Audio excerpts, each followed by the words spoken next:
Good afternoon, everybody. Dan here, and it's time for the season finale.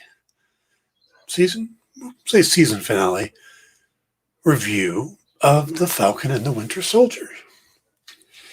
Now, if you haven't watched the episode, run away. You don't want to hear this because, I'm going to go into spoilers. Hell, let me put up a spoiler banner just in case. This was an amazing episode, and you don't want it spoiled. So if you haven't seen it, go away now. Go watch it. It's not the longest episode. I think it clocked in at, see if I got it here, 51 minutes. Not as long as last episode. I was kind of surprised. I thought this one would be longer, but they did get to just about all the important moments. And my choice of pictures up here. It's the least spoilery because we kind of realize there should be a happier ending. This isn't Empire Strikes Back or Mandalorian Season 2. It needs an upending. And it's also just one of the genuinely happy moments. I mean, you look at Bucky and Sam, and they're enjoying each other. They're enjoying being friends. They've become friends. And if nothing else, this whole series is about two guys who had a mutual friend, and the friend is gone, to use their words, and now they're friends. They're not just two guys, they're friends. And that's how this season ends.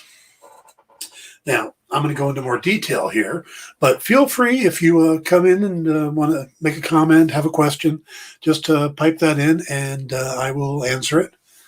And let's get started here, shall we? All right. Just to do kind of a recap of it. Now, we know we ended last episode with Carly and the Flag Smashers about to take over the GRC. We've had John Walker doing a DIY cosplay S.H.I.E.L.D. I'm surprised there wasn't a screen of one of the famous YouTubers showing how to make their own shield. That would have been funny. Would have been completely out of context, but it would have been funny. And Bucky or Sam was lifting open the suitcase that Bucky got him. And that's where we left off. Well, this one picks up pretty much right there, which with Bucky arriving at the GRC, it's locked down. Police are surrounding it. They're still got the people of the council upstairs, but they're trying to figure out what to do. And Sam is on his way, and Sam called him back up again, which is Sharon. And that's where the episode starts. I love the fact that Bucky is able to walk up and walk right through the guards, and they look at Sergeant Barnes. It's like, that's awesome. I kind of like that in this universe, he's accepted as kind of an Avenger now, and that, he's got the respect. So even though he's struggling with who he is now, the world sees him as one of the heroes that fought Thanos for them. So I like that. And, there's a lot of respect for Falcon too, but what he does by putting on the new suit, that's going to cause some issues. And that's where we go. First thing, I'm trying to figure out exactly what did the Wakandans put in the new suit that allowed him to get from Louisiana to New York like that. That was quick. But it looked like there was a pretty good jetpack on there or something. So I don't know what the Wakandans did, but good job. Good job, Shuri and her crew. Now, they get to the GRC, and when Falcon shows up, and I'm still going to call him Falcon for a minute, but when Sam shows up, we find out that Carly's kind of waiting for him, that this whole thing her plan involves Sam showing up. And that's why Batroc is there. So when he busts in through the window with the shield and takes down one of the Flag Smashers and comes in, Batroc is there ready to take him on. And suddenly, he's in a fight. But some guy walks past him and goes, "Who are you supposed to be?" He's like, "I'm Captain America." And the guy's response is, "Wait, isn't he on the moon?" Which call back to the Joaquin Torres joke from episode 1. But he jumps in and ends up taking on Batroc, and it's a good fight with Batroc. And they give Batroc a lot of props, which is interesting because he's a character that doesn't get a lot of prop in the comics. He's just a guy that fights with Savat, the French kickboxing or the French kicking martial art.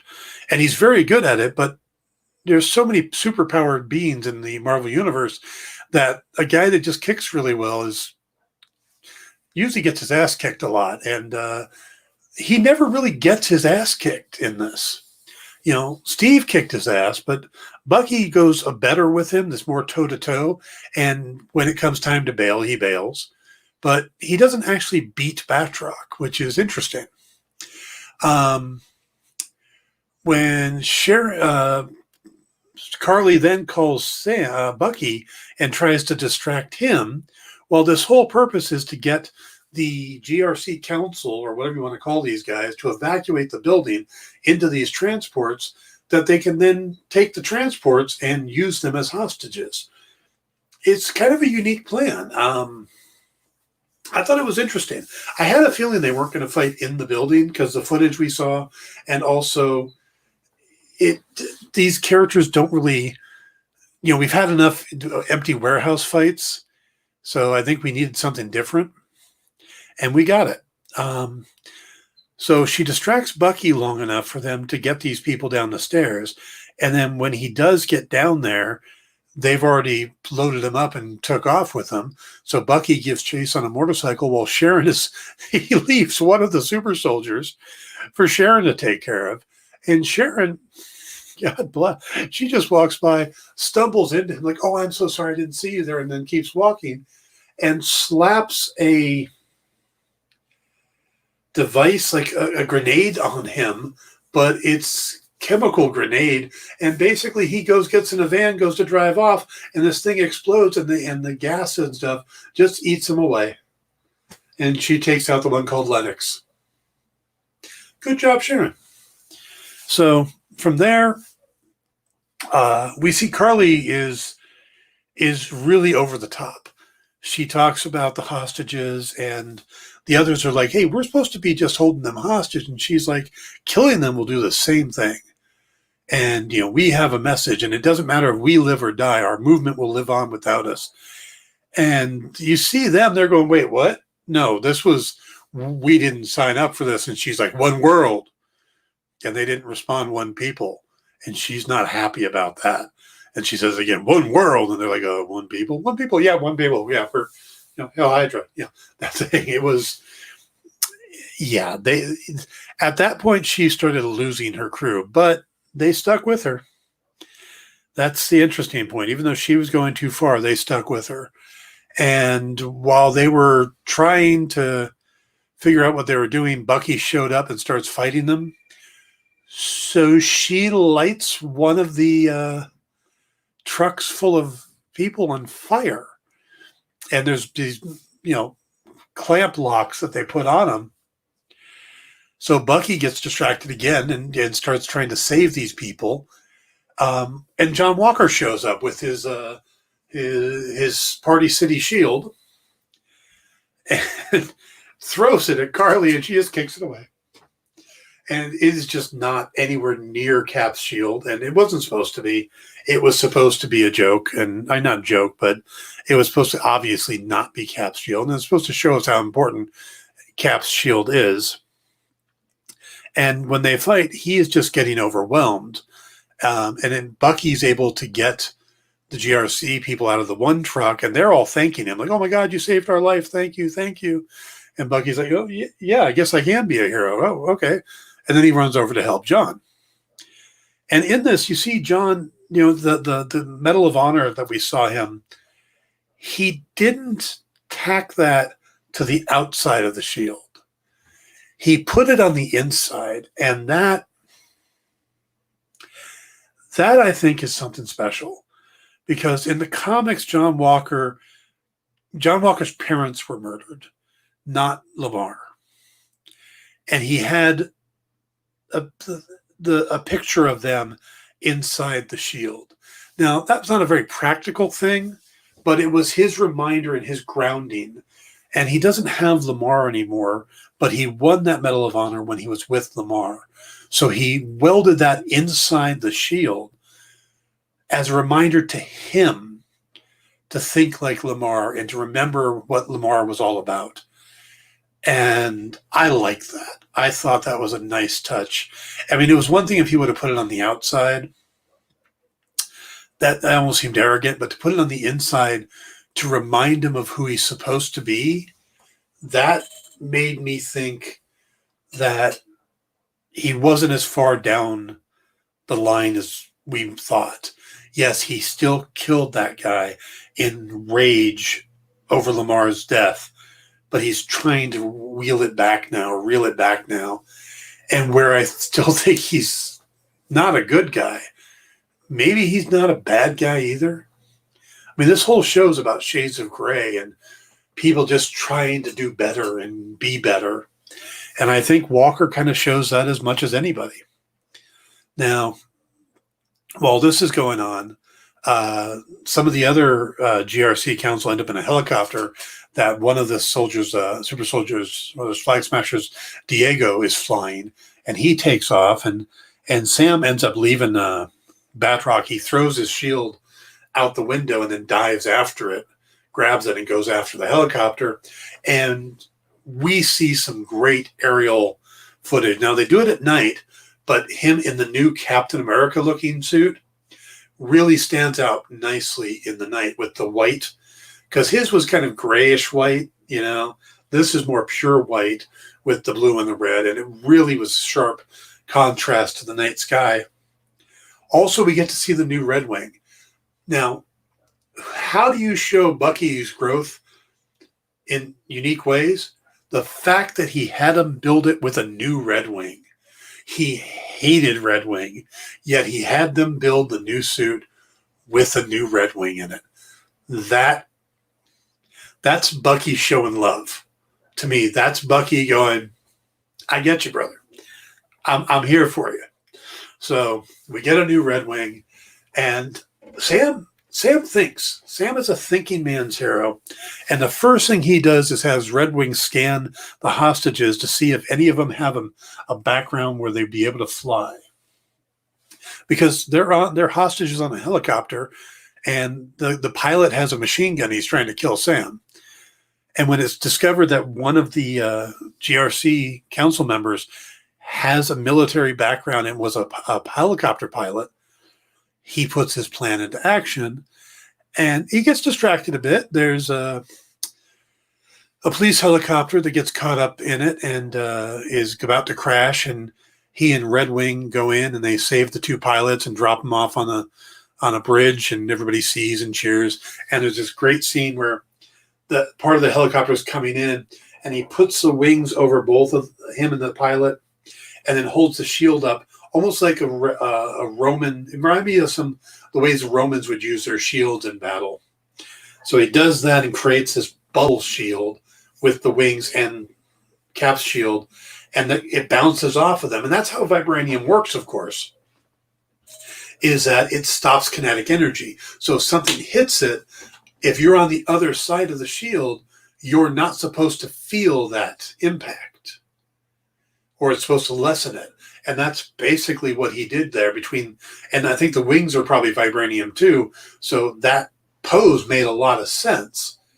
And again, really smart to make that happen. So he's able to save both of them. The crowd cheers him, which is great. And we see he's starting to build up goodwill. And then he gets back into the fight and ends up pulling Diego out of the helicopter. And the Ayala, Ayla, is the name of the councilwoman who jumps into the seat. And she's quick, and she just gets it. Like, all right, good job. While that's going on, Bucky and Walker are fighting all the flag smashers, and Carly decides to get in the van with the other group of hostages and tries to just drive them over a cliff. and then jumps out, or not a cliff, but into a construction site or something. So basically they're going to die. And it's about to teeter over, and Dovich and Bucky are fighting, and they fall into this pit. So they're underneath this truck that's teetering over the edge, and there's people, bystanders all around watching. And Walker has a chance. He can either go after the Flag Smashers, but he gives that up, runs over, and starts trying to pull the truck back to him. But ends up, I think I don't remember if somebody kicks him over. I think Carly ends up kicking him off. But basically, he tries to save them he tries to be the hero rather than getting vengeance. Again, showing his arc is coming back around. He ends up falling down the pit too. And as they're all fighting, the truck is about to go over, and Sam comes in and he saves it with, between the red, I think it almost like he had two Red Wings and then his own jetpack and stuff, and he was able to push it back up, and the crowd's all taking pictures and watching, and somebody goes, "Hey, that's Black Falcon." And the guy's like, "No, that's Captain America." So, I mean, they really did a good job of building up to this character. Now, from there, Carly and the Flag Smashers run. And Sam comes down, and Sam and Bucky and Walker, the three of them together, run after them. And they split up. So Walker goes one way, and Bucky's like, I got him. And he goes, and Sam goes the other. And then Carly ends up running into Sharon. And they both have their guns drawn. And we find out that Sharon was the power broker and that Carly used to work for her. Now, and I'm going to get to this later, but this is my negative part of it, is that Sharon as a power broker just doesn't work for the story.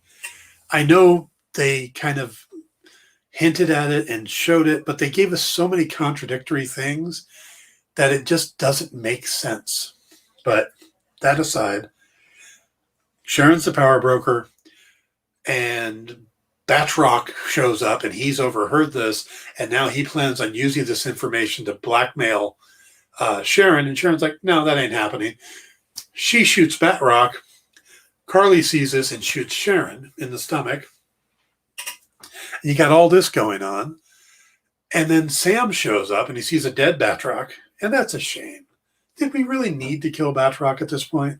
He's kind of a fun villain that all the good guys hire to be bad guys. Or, I'm sorry, Batroc, you deserved better. You really did. So here's one for Batroc. But so the fight happens, and Sam comes in and starts fighting Carly, but he doesn't want to fight her. He's trying to stop her, and she is pounding on him like, "Fight back, fight back." And as this is going on, she looks like she's really going to do some damage to him. And Sharon shoots her dead. And as she's dying, she apologizes to Sam, and then she goes. And Sam ends up taking her body back up and out to where everything's going on, and puts it on a stretcher even though she's gone.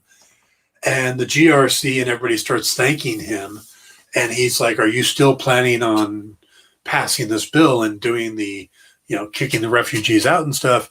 And he's like, "Well, yeah, now that the terrorists are out of the way." And he's like, "You got to stop calling them terrorists." And he gives this amazing speech. And the thing is that when he gives it, the TV cameras are all around, and he doesn't seem to care about that. He cares about these people are making the wrong choice, and he needs to set them straight. And he gives a speech about how they're doing the same type of thing that Thanos was doing. They're choosing life and death for people without the people beginning to say. There's none of the refugee or none of the displaced people are on the panel. So they're getting their lives affected by them and wiped out by this. And yes, people returned and needed their lives back, but at the same time, these other people had lives too. And you can't discount one over the other. And it's a very impassioned speech. And it's strong enough that not only does the crowd react, but the GRC actually decides not to move forward with the Patch Act and to find other ways to deal with the problems. And maybe, I don't know, they didn't go too much into what the plan was, but he made a difference with his speech. And the thing that is being televised, we get to see who's watching it. And Isaiah Bradley's watching it with his grandson Eli. And Joaquin's watching it while he's working on something, maybe Wings. And that's all we get to see of Joaquin in this episode. And that's fine. That's all I expected to see of Joaquin, was maybe a flash of him or something. I didn't think he was going to show up at the Wings and save somebody or anything.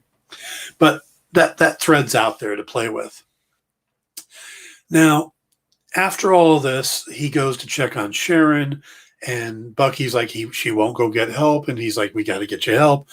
And Sam says, just go get help. And, I won't forget my promise, which was the promise to get her a pardon.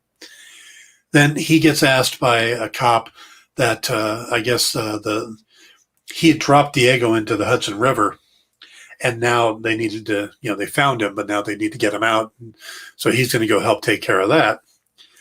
So then we go into this kind of cleanup montage.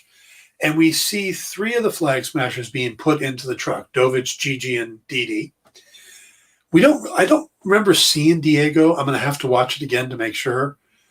But a guard goes to close them in and goes, "One world, one people," which is their little slogan. And Dovich is like, "Oh, okay." And then they start to drive off, and poof, the transport blows up.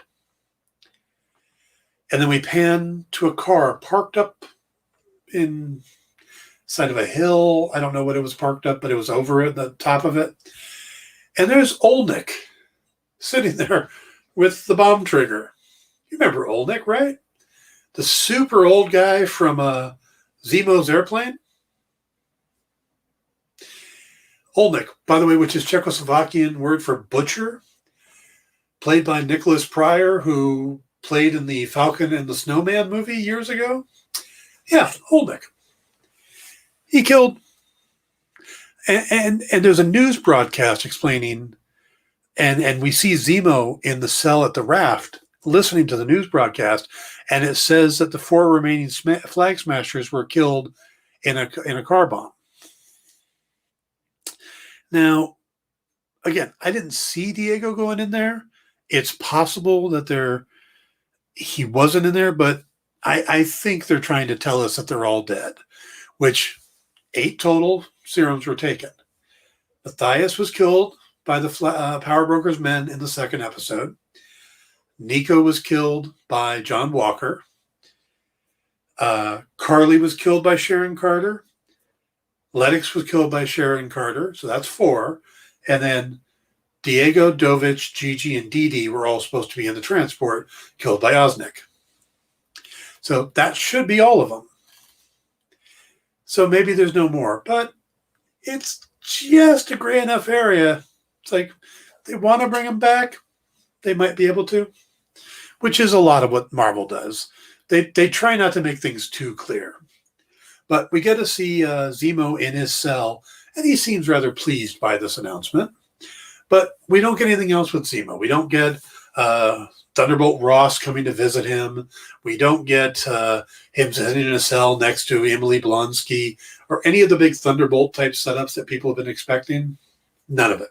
We just get Zemo in his cell on the raft reading a book. I don't even know what the book was. I might have to go back to see if the book was anything important, but we get Zemo on the raft. And then we start cutting into cleanup time, which is, let's finish off these little stories we had in the episode. Now we cut to Val and John Walker's wife. They're sitting together, and Val's looking at the story. Oh, look, this was a good cleanup, and I had nothing to do with it, or did I? Oh, I wouldn't have done that, or did I? And so Val is not going to ever give us a clear answer on anything. But she's like, what is taking your husband so long? And he comes walking out in a black version of his Captain America suit, except for now it's got a couple white stripes on there. And it's exactly the costume, or is it close to the costume from the comics as you can get, to his U.S. agent suit. And she even says, the world is getting weird and we're going to need you. But we're not going to need Captain America. We're going to need a U.S. agent. And that, he's always now U.S. agent. And she goes off and he's real excited about being the U.S. agent. Yeah, Brian, no payoff about Cap being on the moon. But they did have the callback line in the beginning of the episode. So at least they forgot about it. Or they didn't forget about it. With the guy saying, wait, I thought he was on the moon. But yeah, no payoff on that. Then we go to one of the, there's two tough scenes, but let me finish with John Walker real quick. I think he'll do better as U.S. agent. He'll still be more brutal than Captain America should be, but without having the legacy, without him having to carry the legacy of Captain America and the shield, he can be U.S. agent on his own. He's going to be a little darker. He's going to be a little more violent, but he doesn't have the weight of being Captain America on him. And that's a potential interesting character to follow. Now, moving on, Bucky goes back to see Yuri, and we've been waiting for this since episode 1, when we found out that Bucky killed Yuri's son. We knew he was going to have to tell him at some point. And he goes in and he tells him, and Yuri wants to know why. And Bucky says, I didn't have a choice. And then we cut away from it. So we really don't get to see Yuri's reaction. But we get to see the next day Bucky looking in the window of the sushi shop and seeing Yuri having lunch and talking with Leah. And I don't know, maybe it's a sign that he's moving forward. Maybe that's what we're supposed to get from it. And it's also a sign that Bucky's moving forward, because we also get a scene of Dr. Rayner stepping into her office, and there's a gift bag, and inside the gift bag is the little book. Now, this was Steve's book that Bucky got, and it meant a lot to him. It was his shield, in a sense. It was what he had of Steve's to remember, and he was using it the way Steve was trying to adjust to being in this new era. Bucky was using it to adjust to being himself again, and he had his list of names, and all of the names were crossed off. And then there was a thank you card that said, I finished all the names, or I crossed off all the names. Thank you, Doctor. So this is us finding out that Bucky did what Sam said. He's gone through to make amends, and perhaps he's coming out the other side. Sam has his story that he needs to end. He goes to see Isaiah, and there's Eli, and they have this conversation, and you get the feeling that Isaiah is like, all right, you did the right thing. Not what I would have done, but you did the right thing. And you're thinking that that might be the end of it. And then they did the thing that I think all of us were hoping they would do. Sam tells them to get cleaned up. We're going somewhere. They end up going to the Smithsonian. And we find out that Sam had them add to the Captain America exhibit a section about Isaiah Bradley and his story of the experimentations on him and his fellow soldiers that, were against their will, that didn't even know that was happening. And there's a statue of Isaiah and a thing about everything that he did and how he was an unsung hero and what the government did to him. And his story is now permanently in the Smithsonian as part of the Captain America experience. And you can tell by his reaction what it means to him, and how he puts his hands on his grandson's shoulders, and you can see he's proud of having his story being told. And then he goes and he hugs Sam. And I don't know which was more of a heartbreaking moment between Bucky talking to Yuri or Sam and Isaiah, but they were both beautifully done. And yeah, I mean, that's pretty much just what Brian said, that it really was really beautifully done. I was impressed, and I didn't know if they would go that far in the episode, but I'm glad they did. You know, they didn't have to take it to that step, but I think it was the perfect ending for Isaiah's story. And I thought it was just really well done.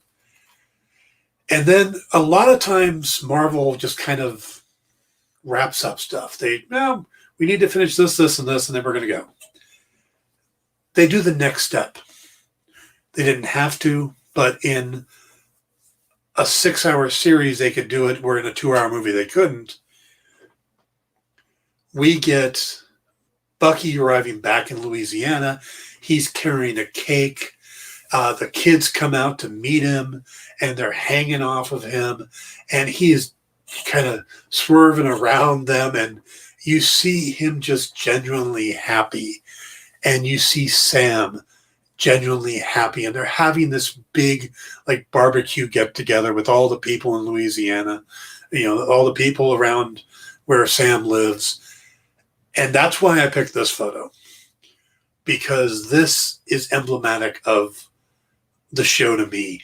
We started off with two guys that had a lot of problems they were trying to deal with, a lot of issues, and they were butting heads because each represented something to the other that was part of their problem. Sam giving up the shield made Bucky question his own worth. And Bucky was part of the legacy of Cap as well. So they were butting against each other. And the show not only allowed them to work through their issues and grow on their own, but also grow as friends. And there was a whole thing last episode where they were like, there was a whole conversation where he says, well, we're two guys with a mutual friend, but that friend's gone. So now we're just two guys. They're not just two guys anymore. These two guys are now friends. Look at them. Look at just how happy they are. This is Bucky's new family.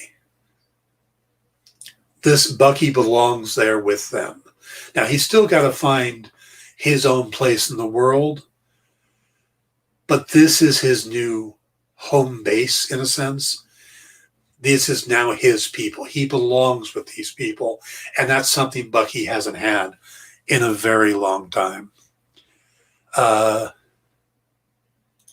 says he would have loved a flashback scene.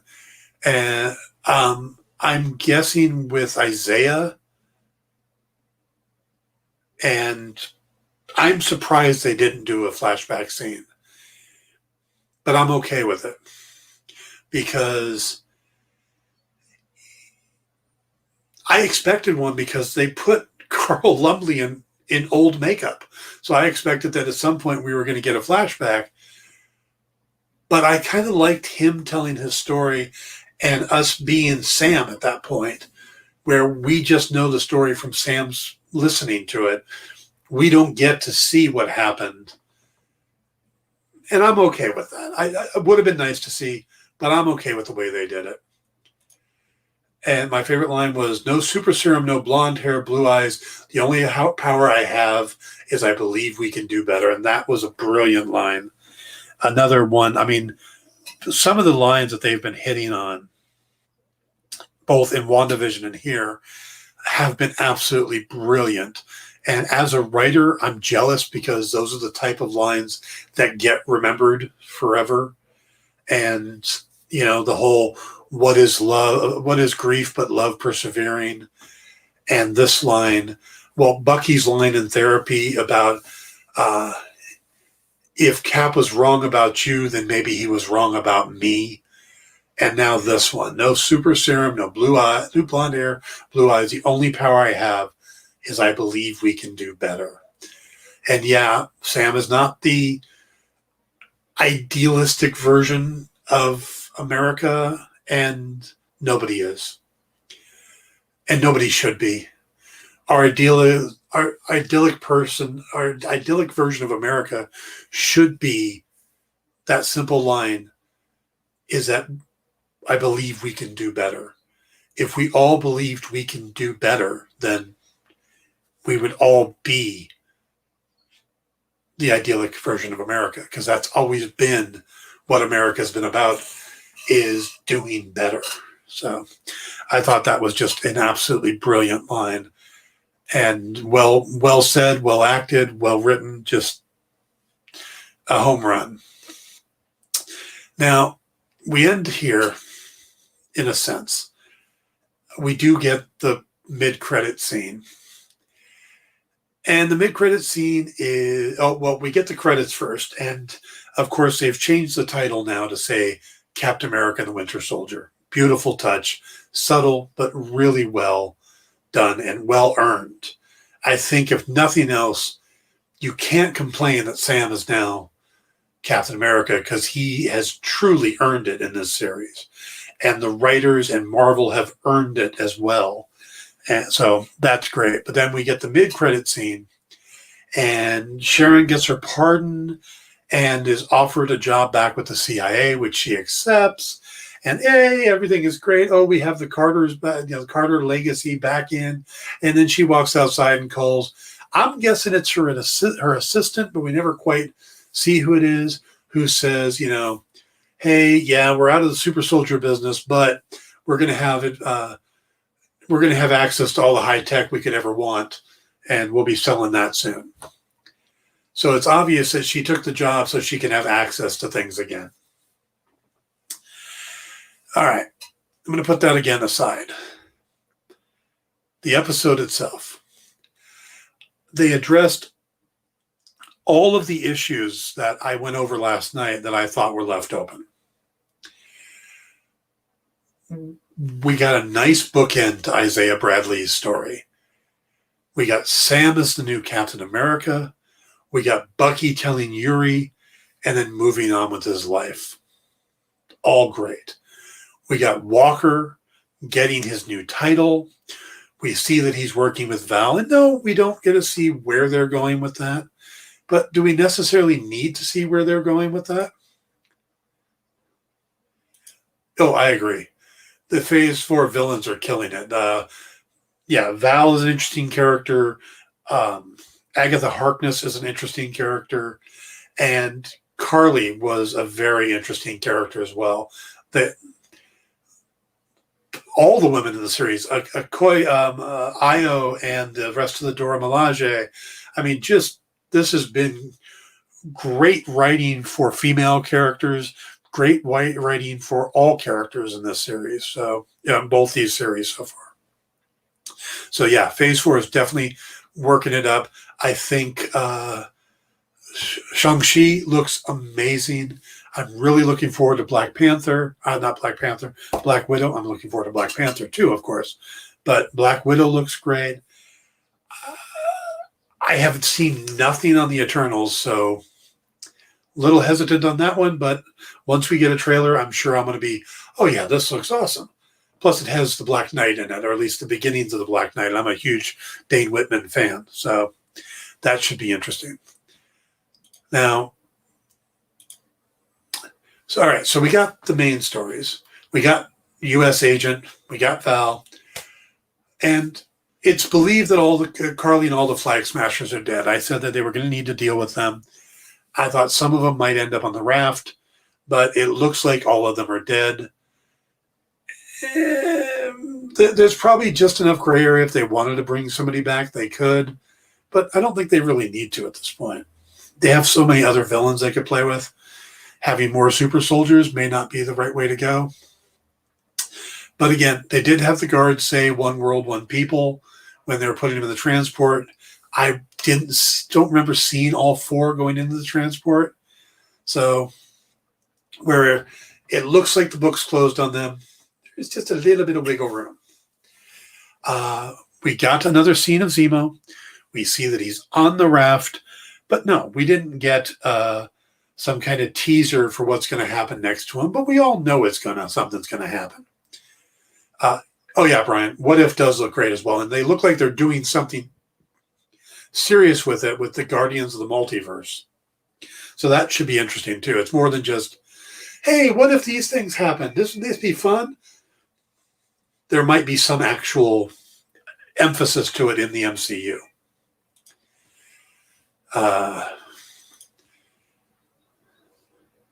So we got Zemo. Again, we didn't get here it is on a golden platter what's happening next, but it's out there and we can have that happen. Now, Sharon, on the other hand, and this again is my only real problem with the series, there's just too many contradictory things happened for her to just be the power broker. She just broke bad. Yep. She got betrayed by her country. She got betrayed by Captain America, and she's evil now. Doesn't feel right. And why was she helping them, helping Sam and Bucky, and then, just for a pardon? She's having this life in Madripoor that she runs everything. Why did she take them to see Nagel? Why wouldn't she, why would she give them that information? She could have had them taken out. She could have had them thrown off the thing. There was so many things that she could have done. Even when Sam offered her to get a pardon, she said, no, I don't trust anybody, and made it a deal. So why did she take them to see Nagel? Why did she... there are so many things that just don't work. Why did she help them, the Flag Smashers, in the first place? And taking the super soldier serum, there was just so many things that just don't make sense. And yeah, I noticed that Nagel gave her a weird look when she walked in. But other than that, it just doesn't make a whole lot of sense. Now, I could have accepted her working for the power broker and maybe kind of working with the Flag Smashers on the side. But it doesn't make sense that the power broker would be working directly with the Flag Smashers. It seems like there's more there. Now, I have a feeling that they're setting something up with her. Again, this is speculation. But either she's going to be behind the Stark Tech getting out to the world, and it's going to be a major part of Armor Wars. That could be a possibility. Or maybe she's a Skrull. I don't know. I think Brian's got the same idea. We could be dealing with Skrulls, yeah. She could have been replaced by a Skrull. Now, I hope they're not doing that with everybody. Oh my God, it's a Skrull, it's a Skrull, it's a Skrull. But there does seem something like this very out of character for her.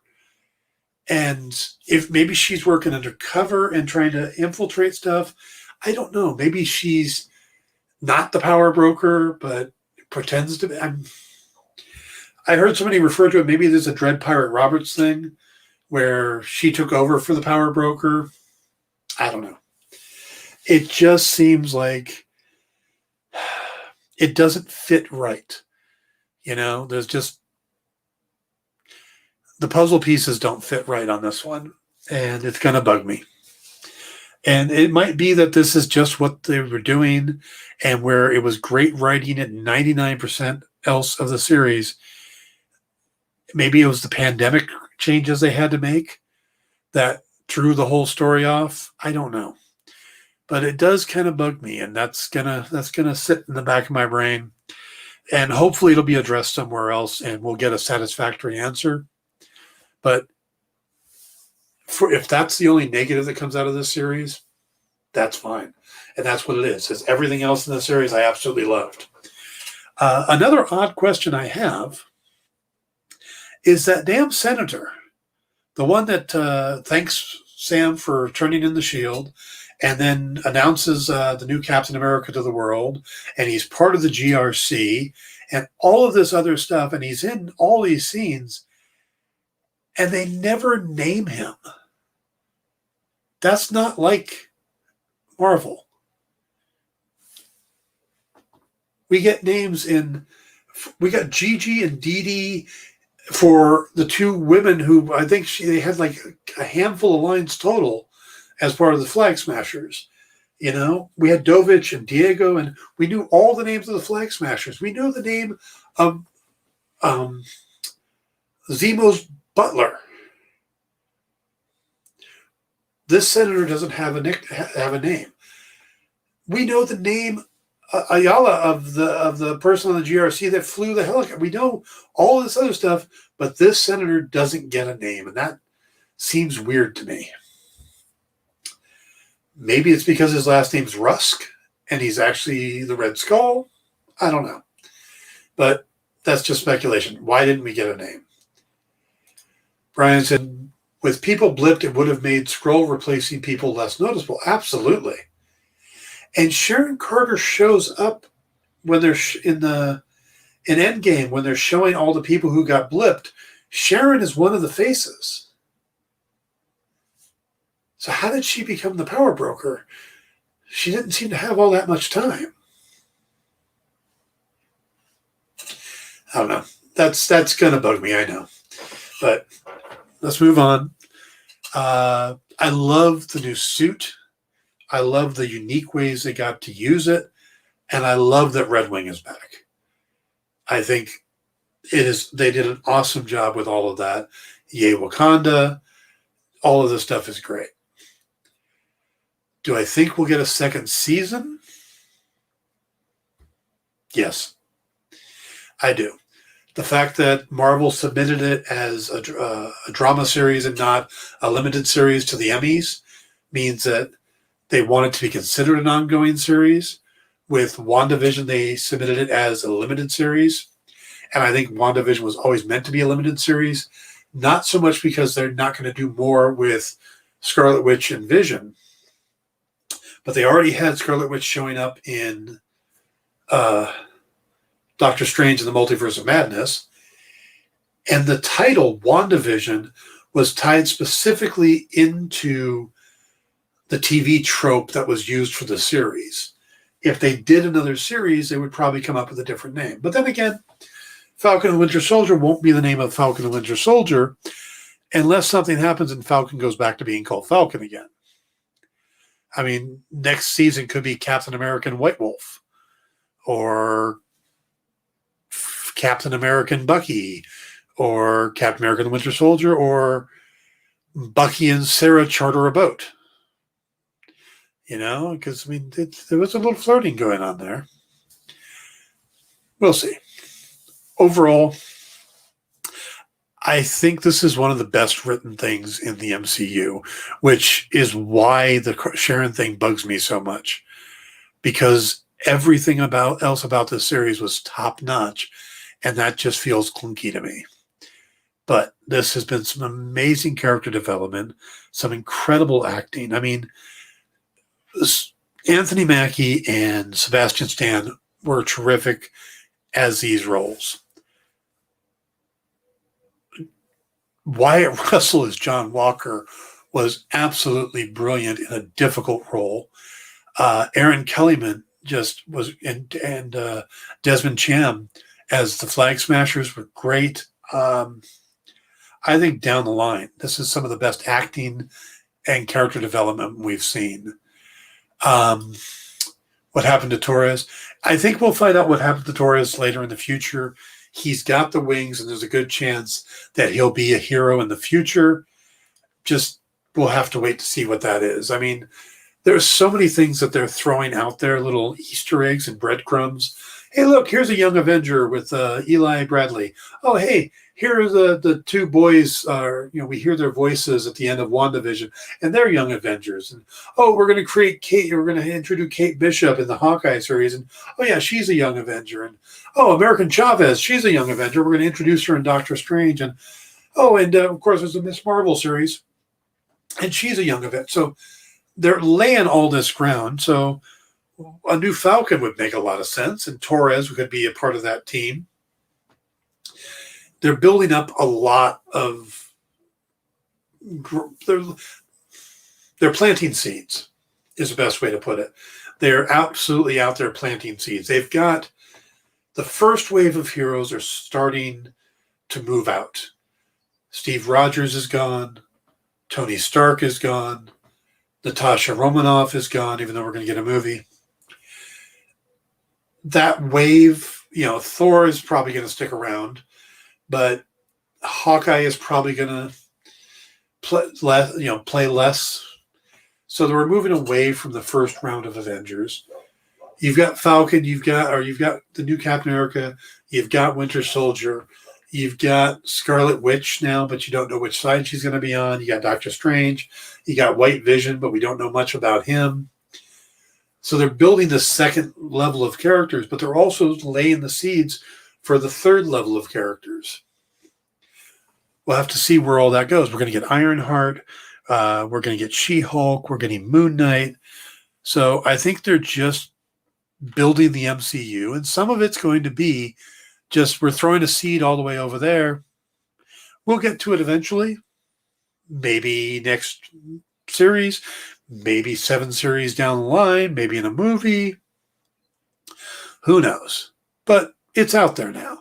So, yeah, Torres has a set of wings that were broken.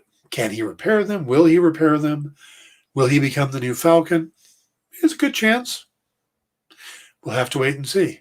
And I mean, that's the one thing you got to keep in mind. This is a huge universe, and they're putting out like 4 movies a year now and 3 or 4 Disney Plus series. But that's still so many characters to deal with that some characters just have to sit and wait. I think Torres is going to be one that's going to have to sit and wait a while. Maybe if there's a second season, we'll see him pop up. Maybe they'll save him for a Young Avengers movie or Young Avengers TV series, or maybe there'll be a Dark Avengers or Thunderbolt series, and that's when the Young Avengers are going to have to step up to try to take him out. Marvel could go in so many different directions here. It's absolutely amazing.